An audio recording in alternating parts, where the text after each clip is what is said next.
दोस्तों, मैं अमित कुमार आज एक नए रिक्वायरमेंट की ओर आए हुए हैं। वह रिक्वायरमेंट है हमारा आईटीबीपी कांस्टेबल रिक्वायरमेंट 2024, जिसमें हम लोग देखेंगे कि किस किस व्यक्ति इस फॉर्म को अप्लाई कर सकते हैं और इसकी दक्षता क्या है, योग्यता क्या है, शारीरिक माप क्या है और इसमें और भी सारे विषयों के बारे में हम लोग चर्चा करेंगे।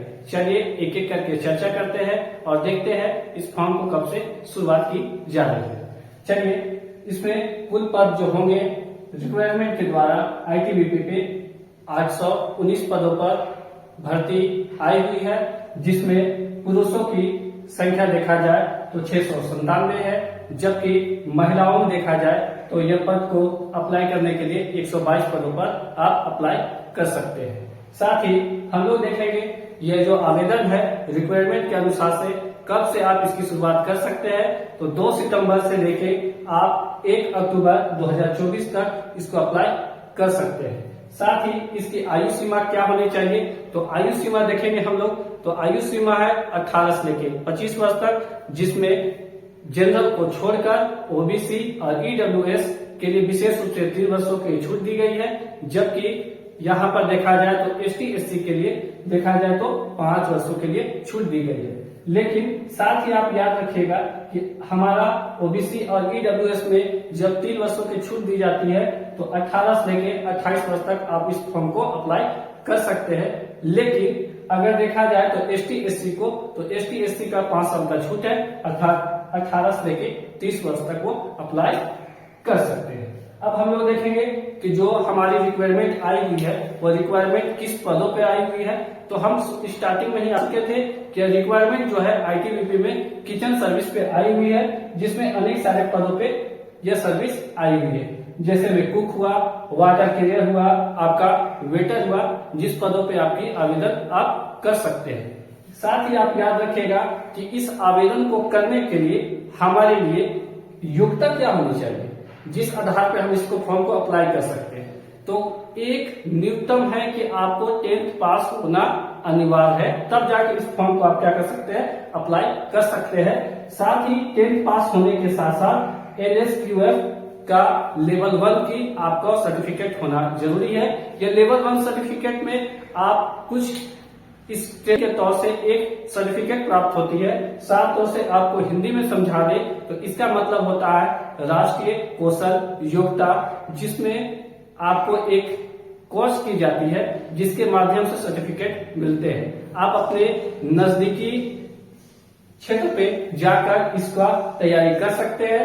अगर आपको समझने में दिक्कत हो रही है तो मैं इसका लिंक आपको अपने डिस्क्रिप्शन में दे दूंगा, आप उसमें क्लिक करके इसके बारे में जानकारी इकट्ठा कर सकते हैं। अब क्या करिएगा कि इसमें कौशल विकास योग्यता के तहत देखेगा कि कुछ 5 वर्षों के लिए होता है, कोई 2 वर्षों के लिए होता है, कोई 6 माह के लिए होता है, कुछ 15 दिन के लिए भी इसको ट्रेनिंग के तौर पे रखे जाते हैं, जिसके तौर से आपको सर्टिफिकेट सरकार क्या करती है, प्राप्त कराती है।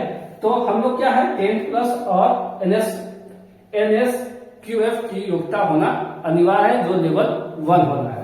अब हम लोग देखते हैं कि परीक्षा शुल्क किस आधार पर दी जा रही है।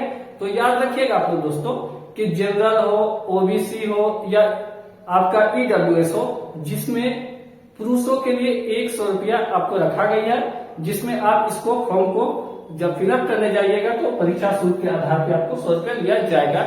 जबकि एसटी एससी के लिए देखा जाए दोस्तों तो कोई भी शुल्क नहीं है, विशेष रूप से इसमें छूट दी गई है। और महिलाओं के बारे में चर्चा करेंगे तो महिलाओं में जनरल है, ओबीसी है, ईडब्ल्यूएस है, एसटी है, एससी है, किसी भी प्रकार का महिलाओं को कोई भी शुल्क नहीं लिया जाएगा, किसमें, परीक्षा शुल्क पे।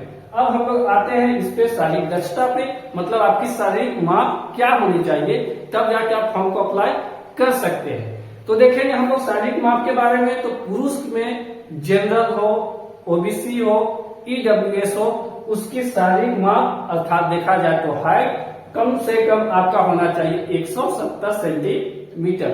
अधिकतम रहेगा तो चल सकता है, लेकिन उसमें 170 से कम होना नहीं चाहिए। जबकि देखा जाए तो एसटी के लिए और एससी के लिए 162.5 सेंटीमीटर होना अनिवार्य है। और आगे की ओर चलते हैं हम लोग चेस्ट की ओर। तो जब चेस्ट में हम लोग पुरुषों को देखेंगे तो चेस्ट होना चाहिए 80 और जब फुलाने के बाद होना चाहिए 5 सेंटीमीटर और प्लस, अर्थात देखा जाए तो फुला के 85 और बिना फुलाए हुए माप किया जाए तो वह 80 होना चाहिए। किसके लिए? जनरल, ओबीसी और ईडब्ल्यूएस के लिए। जबकि देखा जाए तो यहाँ पर एसटी और एससी के लिए इसमें भी छूट दी गई है। जिस प्रकार से परीक्षा शुल्क में छूट दी गई थी, जिस प्रकार से आपका हाइट पे छूट दिया गया था, उसी प्रकार से चेस्ट की मापन में भी आपको छूट दी गई है, जिसमें एसटी और एससी के लिए 76 सेंटीमीटर और फुला के और 5 सेंटीमीटर उसमें प्लस कर लीजिए, अर्थात देखा जाए तो 81 सेंटीमीटर फुला के और बिना फुलाए हुए 76 सेंटीमीटर होना जरूरी है। अब देखा जाए महिलाओं के लिए क्या माप है, तो महिलाओं को हाइट नापा जाता है। इसमें चेस्ट से संबंधित कोई भी मापन महिलाओं में नहीं होती है। तो हमारा जो यहाँ पर हाइट होगा जनरल, ओबीसी और ईडब्ल्यूएस के लिए देखा जाए तो 157 सेंटीमीटर होना चाहिए और एसटी एससी महिलाओं के लिए 152 सेंटीमीटर होना जरूरी है। और भी आगे के वीडियो में देखेंगे हम लोग सिलेबस के बारे में और इसकी परीक्षा की जो चरण होगी वह किस प्रकार से रहेगी, वह नेक्स्ट वीडियो में मैं आपको बताने का कोशिश करूंगा। जय हिंद।